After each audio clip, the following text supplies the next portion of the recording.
ਚੜ੍ਹਦੇ ਸੂਰਜ ਢਲਦੇ ਦੇਖੇ ਬੁਝਦੇ ਦੀਵੇ ਬਲਦੇ ਦੇਖੇ। ਚੜ੍ਹਦੇ ਸੂਰਜ ਢਲਦੇ ਦੇਖੇ ਬੁਝਦੇ ਦੀਵੇ ਬਲਦੇ ਦੇਖੇ। ਹੀਰੇ ਦਾ ਕੋਈ ਮੁੱਲ ਨਾ ਤਾਰੇ ਤੇ ਖੋਟੇ ਸਿੱਕੇ ਚੱਲਦੇ ਦੇਖੇ। ਉਸ ਦੀ ਰਹਿਮਤ ਦੇ ਨਾਲ ਮੈਂ ਬੰਦੇ ਪਾਣੀ ਤੇ ਚੱਲਦੇ ਦੇਖੇ। ਲੋਕੀ ਕਹਿੰਦੇ ਇੱਥੇ ਦਾਲ ਨਹੀਂ ਗਲਦੀ ਤੇ ਮੈਂ ਤਾਂ ਪੱਥਰ ਗਲਦੇ ਦੇਖੇ। ਜਿਹਦਾ ਨਾ ਕੋਈ ਇਸ ਜੱਗ ਉੱਤੇ ਉਹ ਵੀ ਪੁੱਤਰ ਪਲਦੇ ਦੇਖੇ। ਜਿਨ੍ਹਾਂ ਯਾਰ ਦੀ ਕਦਰ ਨਾ ਜਾਣੀ ਉਹ ਖਾਲੀ ਹੱਥ ਮਲਦੇ ਦੇਖੇ। ਜਿਨ੍ਹਾਂ ਯਾਰ ਦੀ ਕਦਰ ਨਾ ਜਾਣੀ ਉਹ ਖਾਲੀ ਹੱਥ ਮਲਦੇ ਦੇਖੇ।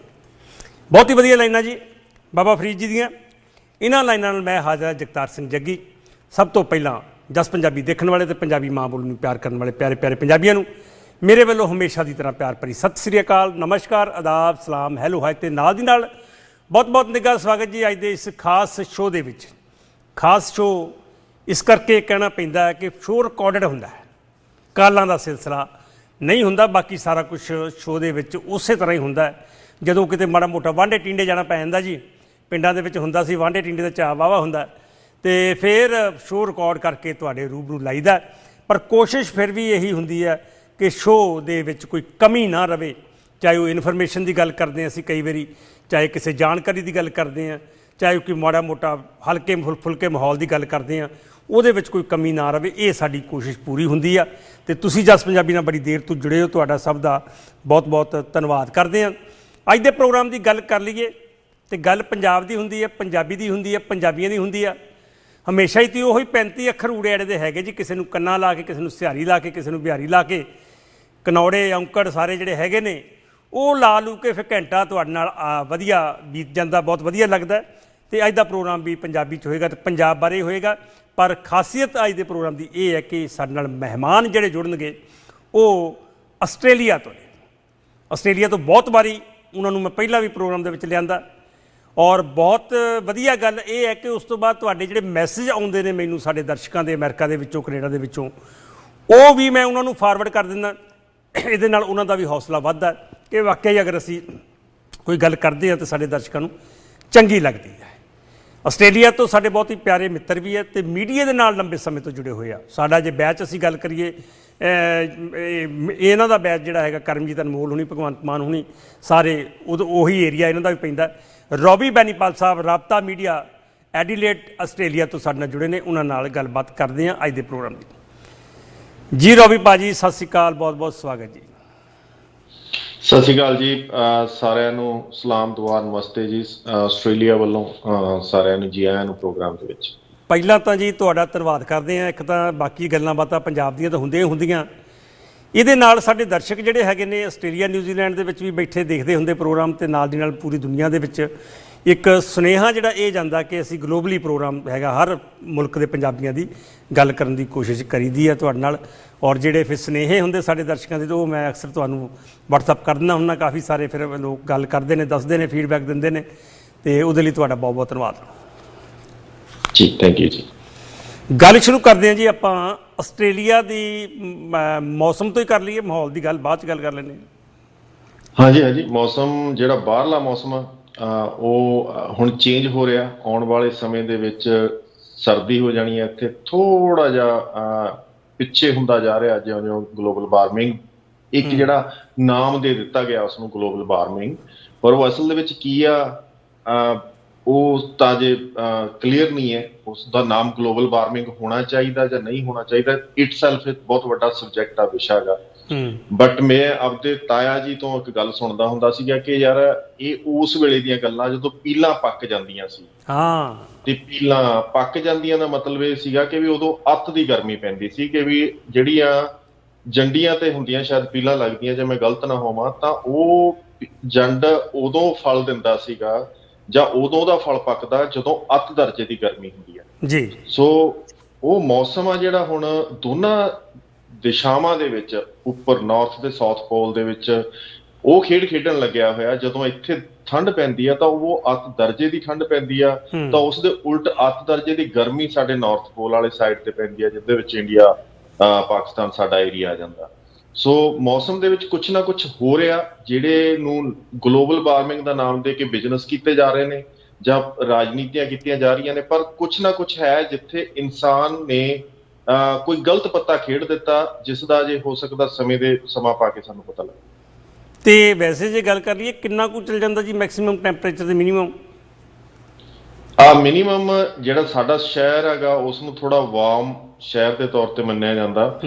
ਸਾਡੇ 3 ਡਿਗਰੀ 2 ਡਿਗਰੀ ਤੱਕ ਚਲਾ ਜਾਂਦਾ, ਬਟ ਸਾਡੇ ਜਿਹੜਾ ਵਿਕਟੋਰੀਆ ਜਾਂ ਈਸਟ ਜ਼ੋਨ ਹੈਗੀ, ਵਿਕਟੋਰੀਆ ਸਿਡਨੀ ਵਾਲਾ ਏਰੀਆ, ਉਸ ਦੇ ਵਿੱਚ ਤਾਂ 1 ਡਿਗਰੀ ਤੋਂ ਵੀ ਘੱਟ ਚਲਾ ਜਾਂਦਾ। ਕੁਝ ਹੈਗਾ ਉੱਥੇ ਹਿੱਲੀ ਏਰੀਆ ਜਿੱਥੇ ਕਿਤੇ, ਸਾਡੇ ਇੱਥੇ ਬਹੁਤ ਜ਼ਿਆਦਾ ਸਨੋ ਨਹੀਂ ਪੈਂਦੀ ਪੂਰੇ ਆਸਟ੍ਰੇਲੀਆ ਦੇ ਵਿੱਚ, 1-2 ਹੀ ਜਿਹੜੀਆਂ ਹਿਲਸ ਨੇਗੀਆਂ ਜਿੱਥੇ ਮਹੀਨਾ ਜੁਲਾਈ ਅਗਸਤ ਦੇ ਵਿੱਚ, ਜੁਲਾਈ ਦੇ ਵਿੱਚ ਹੁੰਦੀ ਸੀ ਉਹ ਪਹਿਲਾਂ, ਥੋੜੀ ਹੁਣ ਉਹ ਸਲਾਈਟਲੀ ਪਿੱਛੇ ਜਾਣ ਲੱਗ ਗਈ, ਤੇ ਉਹ ਫਿਰ ਸਾਰਿਆਂ ਲਈ ਕਾਫੀ ਅਟਰੈਕਸ਼ਨ ਦਾ ਉਹ ਵੀ ਰਹਿੰਦੀ ਆ, ਤਾਂ ਲੋਕ ਜਾਂਦੇ ਨੇ ਉੱਥੇ। ਉੱਥੇ ਤਾਂ ਮੈਰਿਜ ਦੇ ਵਿੱਚ ਵੀ ਜਾਂਦਾ ਟੈਂਪਰੇਚਰ।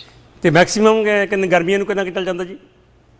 ਗਰਮੀ ਇੱਥੇ 43-44 ਤੱਕ ਜਾਂਦਾ, ਪਰ ਜਦੋਂ ਇੱਥੋਂ ਦੇ 44 ਨੂੰ ਅਸੀਂ ਦੇਖਦੇ ਹਾਂ ਤਾਂ ਉਹ ਮੈਨੂੰ ਲੱਗਦਾ ਵੀ ਪੰਜਾਬ ਦੇ 55 ਪਲੱਸ ਦੇ ਬਰਾਬਰ ਹੁੰਦਾ ਉਹ ਜ਼ਿਆਦਾ। ਨਹੀਂ ਮਤਲਬ ਗਰਮੀ ਪੰਜਾਬ ਵਾਲੀ ਹੋਈ ਹੈ ਫਿਰ ਤਾਂ ਕਹਿ ਸਕਦੇ ਹਾਂ। ਹਾਂਜੀ, ਇੱਥੇ 30 ਡਿਗਰੀ ਤੋਂ ਵੱਧ ਜਿਹੜਾ ਟੈਂਪਰੇਚਰ ਆ ਉਹ ਬੜਾ ਹਾਨੀਕਾਰਕ ਆ। ਤੇ ਸਾਡੇ ਕੈਲੀਫੋਰਨੀਆ ਤਕਰੀਬਨ ਸੇਮ ਹੀ ਆ, ਪੰਜਾਬ ਕਰਕੇ ਹੀ ਮਾਹੌਲ ਹੈਗਾ। ਤੇ ਇੱਕ ਚਲੋ ਗਲੋਬਲ ਵਾਰਮਿੰਗ ਦੀ ਗੱਲ ਚੱਲੀਏ, ਥੋੜੀ ਜਿਹੀ ਗੱਲ ਨਾਲ ਹੋਰ ਕਰ ਲਈਏ ਸਾਂਝੀ, ਕਾਮਨ ਹੈ ਕੈਲੀਫੋਰਨੀਆ ਤੇ ਆਸਟ੍ਰੇਲੀਆ ਦੇ ਵਿੱਚ ਇਹ ਗਰਮੀਆਂ ਨੂੰ ਜਿਹੜੀਆਂ ਅੱਗਾਂ ਲੱਗਦੀਆਂ ਨੇ, ਉਹਦੇ ਕੀ ਕਾਰਨ ਨੇ? ਬੜਾ ਵਧੀਆ ਸਵਾਲ ਤੁਸੀਂ ਕੀਤਾ। ਹਾਂ, ਬੜੀ ਵਧੀਆ ਜਿਹੜਾ ਸਬਜੈਕਟ ਆ ਤੁਸੀਂ ਟੱਚ ਕੀਤਾ। ਮੈਂ ਜਿੱਦਾਂ ਤੁਹਾਨੂੰ ਪਤਾ, ਮੈਂ ਕੈਂਪਿੰਗ ਵਗੈਰਾ ਬਹੁਤ ਕਰਦਾ ਰਹਿਣਾ, ਬਹੁਤ ਮੈਂ ਜਾਣਾ ਬਾਹਰ ਜੰਗਲਾਂ ਦੇ ਵਿੱਚ, ਰਾਤਾਂ ਕੱਟ ਕੇ ਆਈ ਦੀਆਂ। ਅੱਛਾ। ਸੋ ਉਹ ਮੇਰਾ ਸ਼ੌਕ ਆ।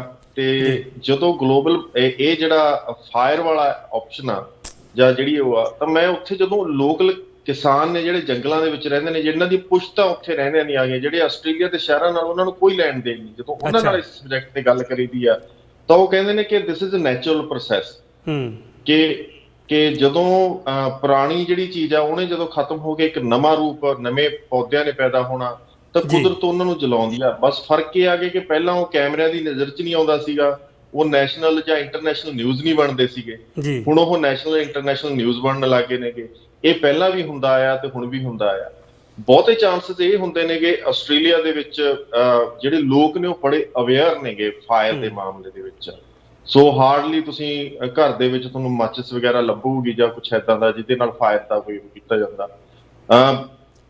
ਲੋਕ ਕੀ ਕਰਦੇ ਨੇਗੇ ਕਿ ਫਿਰ ਮੈਂ ਇਹ ਸਵਾਲ ਪੁੱਛਿਆ ਕਿ ਵੀ ਕਾਰਨ ਕੀ ਹੈ ਇਹਦੇ ਪਿੱਛੇ, ਫਾਇਰ ਹੋ ਕਿਉਂ ਜਾਂਦਾ?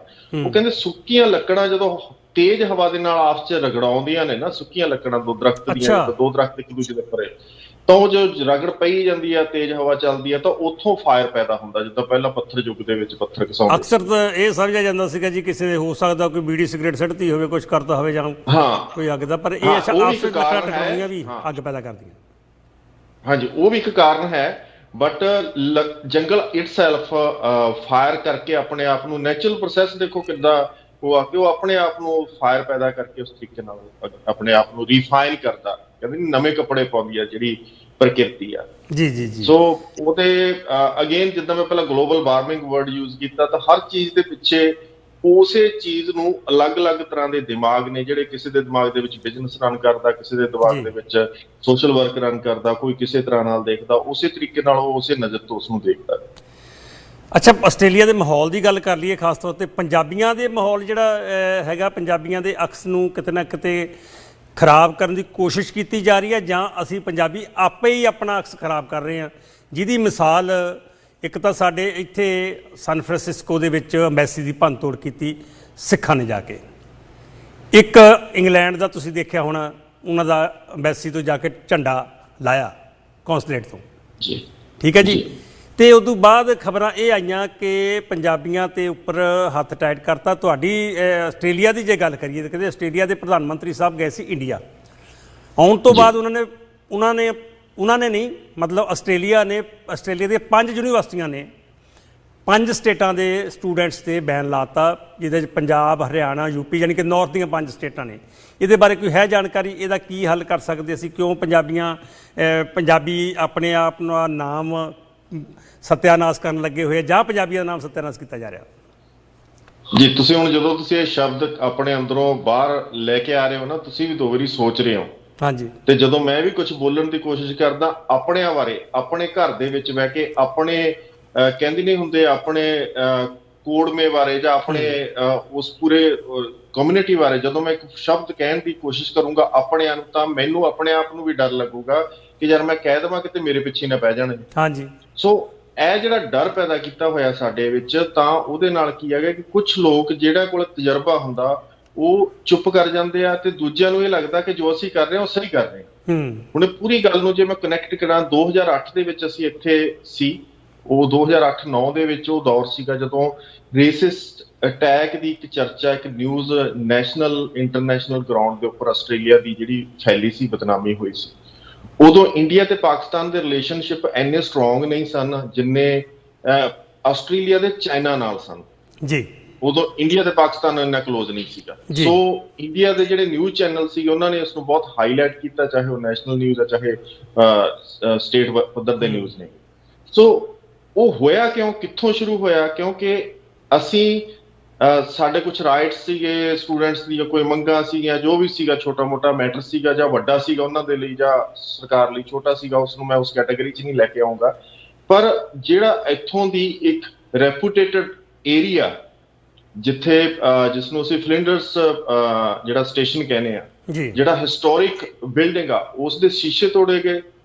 ਤੇ ਤੁਸੀਂ ਸਮਝਦੇ ਹੋ ਕਿ ਇਹਨਾਂ ਲਈ ਜਿਹੜੀਆਂ ਇਤਿਹਾਸਕ ਥਾਵਾਂ ਨੇ ਜਾਂ ਇਤਿਹਾਸਕ ਛੋਟੀ ਜਿਹੀ ਵੀ ਚੀਜ਼ ਆ ਜਿਹੜੀ ਪੁਰਾਣੀ ਆ, ਉਹਦੀ ਵੈਲਿਊ ਇਹਨਾਂ ਲਈ ਬਹੁਤ ਜ਼ਿਆਦਾ ਆ। ਹਾਂਜੀ। ਤੇ ਉੱਥੇ ਆਸਟ੍ਰੇਲੀਆ ਦਾ ਝੰਡਾ ਉਤਾਰ ਕੇ ਇੰਡੀਆ ਦਾ ਝੰਡਾ ਲਾਉਣਾ, ਤੇ ਉਸ ਤੇ ਇਹ ਗਵਰਨਮੈਂਟ ਜਿਹੜੀ ਇੱਥੋਂ ਦੀ ਆ, ਜਿਹੜਾ ਸਿਸਟਮ ਇੱਥੋਂ ਦਾ ਆਸਟ੍ਰੇਲੀਆ ਦਾ, ਇਹ ਇੰਨੇ ਕੁ ਸਿਆਣੇ ਨੇ, ਦੇ ਡੋਂਟ ਐਕਟ, ਰਿਐਕਟ ਹੀ ਨਹੀਂ ਕਰਦੇ ਉਸ ਤੇ। ਤਾਂ ਸਿੰਪਲ ਉਹਨਾਂ ਨੂੰ ਲੈਟ them go, ਉਹ ਕਹਿੰਦੇ ਵੀ ਇਹ ਹੈਜ਼ਟ ਆ, ਗੁੱਸੇ 'ਚ ਨੇਗੇ, ਜੋ ਕਰਦੇ ਨੇ ਕਰਨ ਦਿਓ ਇਹਨਾਂ ਨੂੰ।